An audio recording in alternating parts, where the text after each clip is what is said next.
Capítulo 3. No dia seguinte, 30 de outubro, tudo estava preparado para a expedição programada, que os últimos acontecimentos tornavam tão urgentes. Com efeito, a situação mudará de maneira tão drástica que os colonos da ilha Lincoln podiam julgar-se não mais na condição de quem pede socorro, e sim na de quem pode proporcioná-lo. Ficou então acertado que subiriam o Mersey até o ponto em que o rio fosse navegável. Assim, os exploradores poupariam suas forças e poderiam transportar seus víveres e armas até uma região avançada no lado oeste da ilha. Na realidade, tinham de pensar não só nos objetos que carregavam consigo, como também naqueles que o acaso talvez lhes permitisse levar para Granite House. Se houvesse ocorrido um naufrágio na costa, como tudo fazia presumir, destroços não faltariam e seriam uma boa aquisição. Nesse sentido, a carroça sem dúvida teria sido mais útil que a frágil canoa, porém, pesada e rústica, teriam de empurrá-la, o que era uma desvantagem e levou Pencroff a queixar-se, porque, junto com sua meia libra de tabaco, o baú não continha uma parelha de vigorosos cavalos de Nova Jersey, que teriam sido utilíssimos à colônia. Os víveres, já embarcados por Nab, compunham-se de conservas de carne e galões de cerveja e licor fermentado, isto é, o suficiente para aguentar em 3 dias, limite de tempo que Cyrus Smith determinará para a expedição. Aliás, se necessário, pretendiam se reabastecer no caminho, e Nab não se esquecera de trazer o fogareiro portátil. Quanto às ferramentas, os colonos escolheram os 2 machados de lenhador, que serviriam para abrir trilhas na mata fechada, e, como instrumentos, a luneta e a bússola de bolso. Como armas, optaram pelas 2 espingardas de pederneira, mais úteis naquela ilha do que teriam sido fuzis de percussão, as primeiras usando apenas sílex, fáceis de substituir, os segundos requerendo espoletas, as quais o uso frequente teria esgotado rapidamente. Em todo caso, não deixaram de levar também uma das carabinas e alguns cartuchos. Quanto à pólvora, da qual os barris continham cerca de 50 libras, viram-se obrigados a levar parte dela, embora o engenheiro pretendesse fabricar uma substância explosiva que permitisse economizá-la. As armas de fogo, juntaram as 5 facas em seus estojos de couro, e, assim equipados, os colonos podiam aventurar-se naquela vasta floresta com alguma chance de sucesso. Desnecessário acrescentar que Pencroff, Harbert e Nab, armados até os dentes, achavam-se no auge da alegria, apesar de Cyrus lhes ter feito prometer não dispararem um tiro de fuzil sem necessidade. Às 6 da manhã, a canoa foi empurrada para o mar. Todos embarcaram, inclusive Top, dirigindo-se para a foz do Mersey. Fazia só meia hora que a maré começara a subir. Portanto, eles ainda dispunham de algumas horas de água, já que, mais tarde, a vazante tornaria difícil navegar rio acima.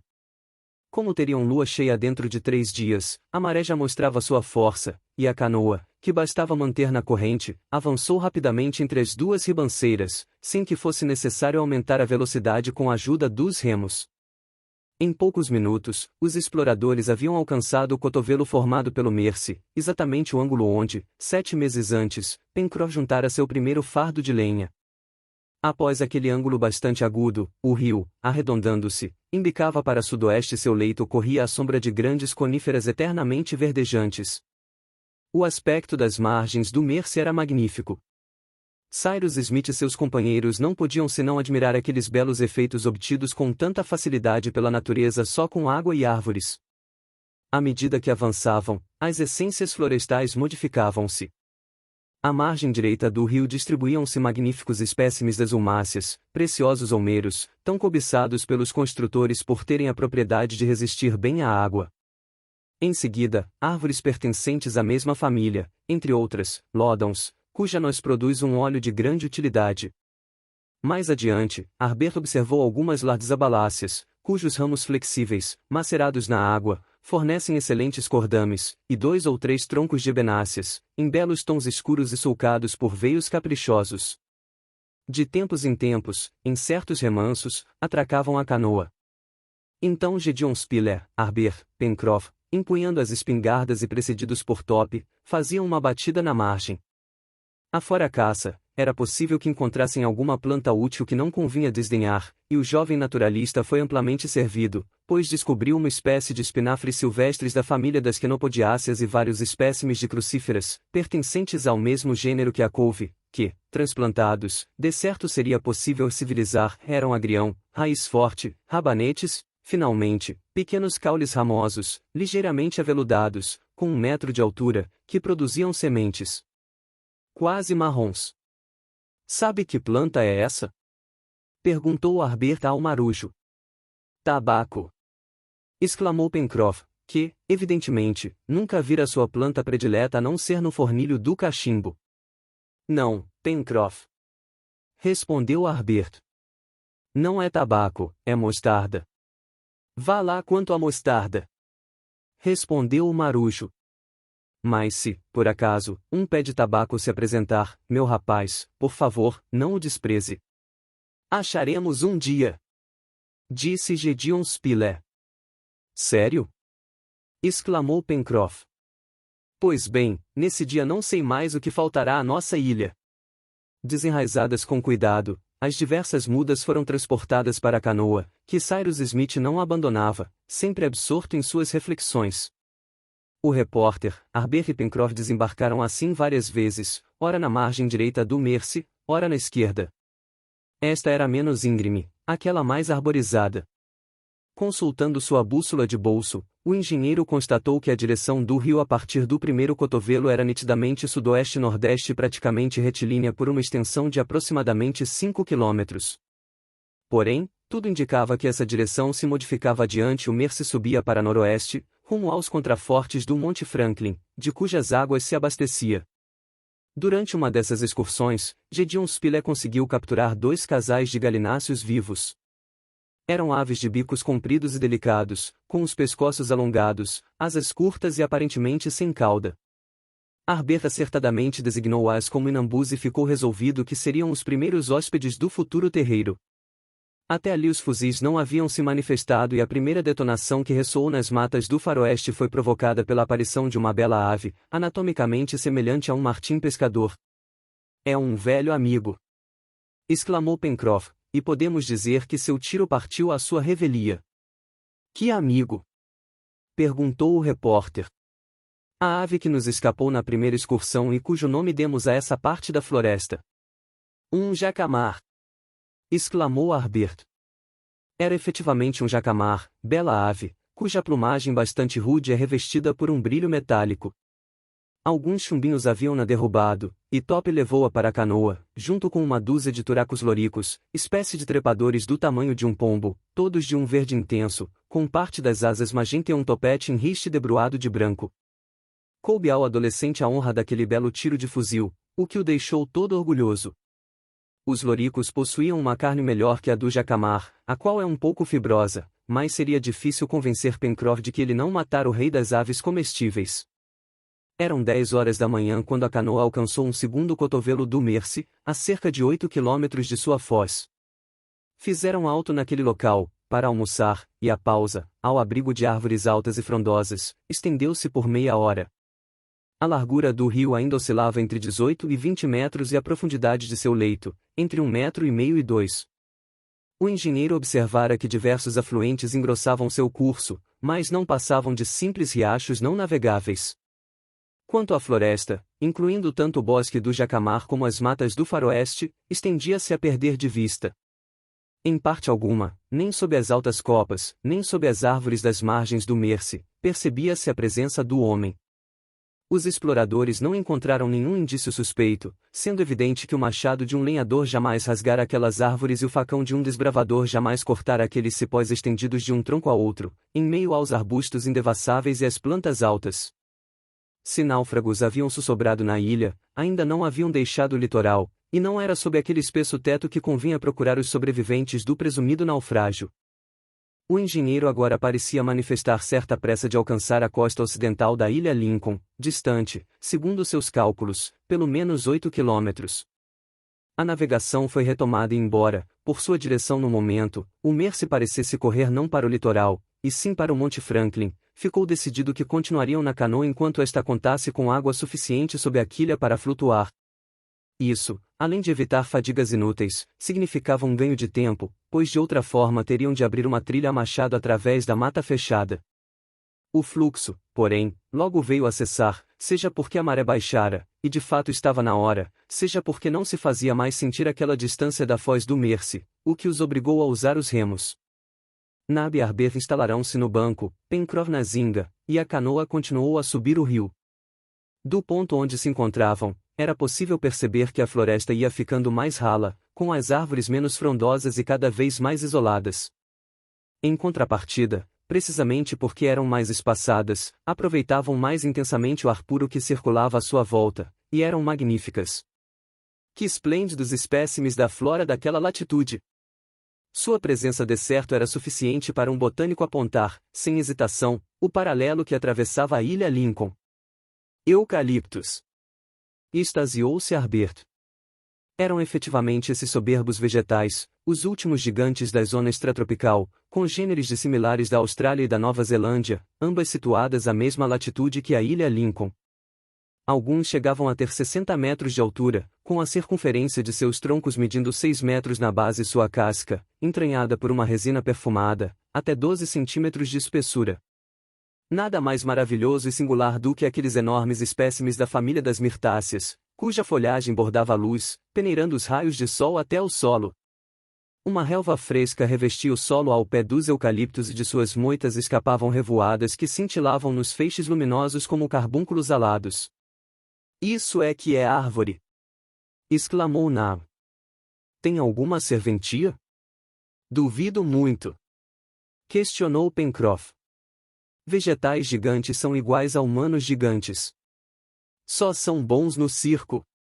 Acho que comete um erro, Pencroff, replicou Gédéon Spiller, uma vez que a madeira do eucalipto começa a ser empregada com sucesso no mobiliário.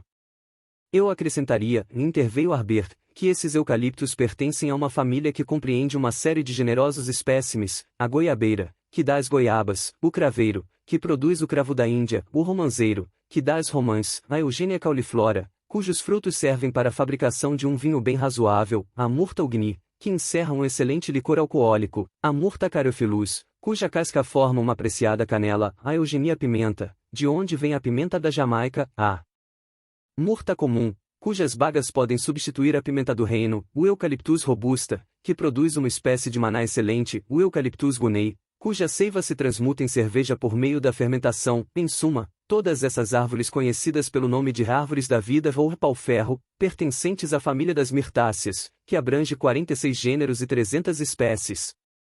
Pararam todos para ouvir o rapaz, que pronunciava entusiasticamente sua pequena aula de botânica. Cyrus Smith escutava-o sorrindo, enquanto Pencroff exibia um sentimento de orgulho indescritível. Ótimo, Harbert, respondeu Pencroff, mas eu ousaria jurar que nenhum dos espécimes utilíssimos que você acaba de citar é tão descomunal como o que temos aqui. Realmente, Pencroff. Isso só vem corroborar a minha tese, concluiu o marujo, a saber, os gigantes são imprestáveis. É aí que se engana, mestre Pencroff, atalhou o engenheiro, pois, justamente, estes gigantescos eucaliptos que nos dão sombra têm uma grande utilidade. E qual seria, por favor? Purificar a região que habitam. Sabe como eles são conhecidos na Austrália e na Nova Zelândia? Não, Sr. Cyrus. Árvores da febre. Por que a transmitem? Não, por que a previnem? Bem, vou anotar isso, disse o repórter. Anote sim, meu caro Spiller, pois parece comprovado, a presença de eucaliptos neutraliza os miasmas palustres. Esse preservativo natural foi testado em algumas regiões do sul da Europa e do norte da África, cujo solo era absolutamente insalubre, e o estado de saúde de seus habitantes melhorou gradativamente. Não há mais febres intermitentes nas regiões cobertas pelas florestas dessas mirtáceas. É um fato agora inquestionável e uma feliz circunstância para nós, colonos da ilha Lincoln. Ah, ilha abençoada! Exclamou Pencroff. Repito, nela nada falta, a não ser. Isso virá, Pencroff, encontraremos, respondeu o engenheiro, mas retomemos nossa navegação e avancemos até um ponto em que o rio possa carregar a canoa. A exploração então prosseguiu, durante pelo menos 3 quilômetros, em meio a uma região coberta por eucaliptos, que dominavam toda a mata daquela zona da ilha. O terreno ocupado por eles estendia-se além dos limites da vista a partir de cada flanco do Mersey, cujo leito, bastante sinuoso, corria então por entre altas ribanceiras verdejantes. Esse leito achava-se obstruído em diversos pontos por um capinzal alto e até mesmo por rochas pontiagudas, o que dificultava a navegação. A ação dos remos viu-se prejudicada e Pencroff foi obrigado a usar uma vara para impelir o barco. Perceberam também que o fundo subia aos poucos e que se aproximava o momento em que a canoa, sem água suficiente para flutuar, encalharia. O sol já se deitava no horizonte, projetando as sombras descomunais das árvores no solo. Cyrus Smith, constatando a impossibilidade de alcançar naquele dia a costa ocidental da ilha, resolveu acampar no ponto onde a pouca profundidade os detivesse. Calculava estarem ainda a 8 ou 10 quilômetros da costa, distância muito grande para tentarem transpô-la no meio da noite através daquelas matas desconhecidas. Continuaram, portanto, a avançar sem descanso através da floresta, que aos poucos voltava a ficar mais densa e parecia mais habitada também, pois, se os olhos do marujo não o haviam enganado, ele julgou perceber bandos de macacos locomovendo-se sob as copas das árvores. Em mais de uma ocasião, inclusive, 2 ou 3 desses animais pararam a certa distância da canoa e ficaram a olhar os colonos sem manifestar qualquer desconfiança, como se, vendo homens pela primeira vez, ainda não houvessem aprendido a temê-los. Embora fosse fácil abater os quadrúmanos 6 a tiros de espingarda, Cyrus Smith opôs-se àquele massacre inútil, não de todo descartado por um incontido Pencroff. Aliás, nada mais prudente, pois aqueles macacos, fortes e dotados de extrema agilidade, poderiam se tornar uma ameaça, sendo preferível não provocá-los com agressões inconsequentes. Não deixa de ser verdade que o marujo considerava o macaco de um ponto de vista estritamente alimentar e, com efeito, esses animais, exclusivamente herbívoros, constituem excelente peça de caça. Porém, uma vez que os víveres abundavam, inútil desperdiçar munição. Por volta das 4 horas, a navegação do Mercy começou a ficar muito difícil, pois seu curso estava obstruído por plantas aquáticas e pedras. As ribanceiras tornavam-se cada vez mais altas e o leito do rio já se esgueirava por entre os primeiros contrafortes do Monte Franklin. A nascente, portanto, não deveria estar longe, uma vez que se alimentava de todas as águas das vertentes meridionais da montanha. Antes de 15 minutos, disse o marujo, seremos obrigados a parar, Sr. Cyrus. Pois bem, pararemos, Pencroff, e montaremos acampamento para a noite. A que distância devemos estar de Granite House? Perguntou Harbert. Aproximadamente 12 quilômetros, respondeu o engenheiro, considerando, todavia, os meandros do rio, que nos arrastaram para noroeste. Continuaremos sempre em frente? Perguntou o repórter.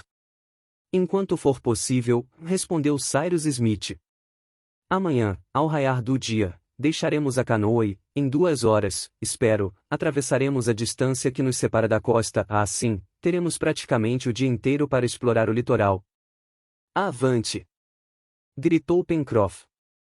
Não demorou muito, contudo, para a canoa raspar o fundo pedregoso do rio, cuja largura agora não ia além de 6 metros. Um espesso dossel verdejante abaulava-se acima de seu leito, envolvendo-o na semi-penumbra.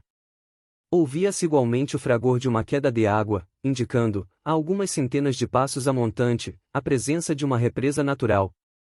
E, com efeito, depois de uma última curva do rio, surgiu uma cachoeira por entre as árvores. A canoa tocou o fundo do leito e, instantes depois, estava amarrada a um tronco, na margem direita. Eram 5 da tarde. Os últimos raios do sol atravessavam a espessa ramagem e fustigavam obliquamente a pequena cachoeira, cuja poeira úmida refletia as cores do prisma. Mais além, o leito do Mercy desaparecia sob o túnel de árvores, onde se alimentava de alguma pequena nascente escondida. Os diversos ribeirões que afluíam ao longo de seu percurso formavam um verdadeiro rio mais abaixo, o qual, porém, no ponto onde se encontravam, não passava de um riacho límpido e raso. Acamparam ali mesmo, um sítio encantador. Os colonos desembarcaram e acenderam uma fogueira sob um copado de lódãos, cujos galhos, em caso de necessidade, poderiam vir a ser um refúgio noturno. O jantar foi devorado, pois estavam famintos, e prepararam-se para dormir. Contudo, ouvindo alguns rugidos de natureza suspeita ao anoitecer, a fogueira foi avivada de maneira a proteger os expedicionários com suas chamas crepitantes. Nab e Pencroff revezaram a guarda e não economizaram lenha. Talvez não tenham se enganado julgando ver algumas sombras de animais rondando o acampamento, sob o dossel de árvores ou por entre as ramagens, mas a noite transcorreu sem incidentes, e no dia seguinte, 31 de outubro, às 5 da manhã, todos estavam de pé, prontos para partir.